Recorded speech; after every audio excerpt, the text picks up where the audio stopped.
الشافني يمكن غائب عن المباراه ورغم ذلك لم يتم استبداله. هناك تغيير بالغزواني، تغيير ديال براده والحافظي لم تعطي اكلها، وهذه اكيد اشياء اللي اثرت على المردوديه ديال المنتخب المغربي. بالفعل الاخ هشام، فانا شخصيا وبكل صراحه هذا الانتصار ما كنصنفوش كانتصار ديال المنتخب التنزاني على المنتخب المغربي، بل هو انتصار لدهاء المدرب الدنماركي التنزاني على المدرب المغربي، لان كما قلتي فالمدرب التنزاني دار قراءه جيده لا للفريق ديالو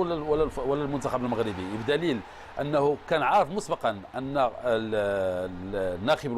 الناخب الوطني عارف بان يعني حنا كنشاهدوا الصوره، لاحظوا يعني الاخطاء الدفاعيه، رغم ذلك المساحات اللي امام لاعبين بقيمه صامته اعتقد انه خص يكون عنده يعني على الاقل لاعب يكون لصيق مع صامته لانه لاعب خطير. بالفعل كما قلت لك كان داير قراءه جيده، كان على علم مسبق ان حتى رشيد الطوسي داير قراءه المنتخب التنزاني وعارف نقاط القوه ديالو هو اللاعب توماس واللاعب ساماتا، فاحتفظ بديك الورقه الرابحه حتى الشوط الثاني. حنا كنشوف بان دخول توماس كان هو المنعرج في المقابله، بحيث انه كيسجل وكيمرر كرات التسجيل. نعم، لاحظوا يعني الاهداف كيفاش كتسجل كاننا ما كاينش دفاع صحيح،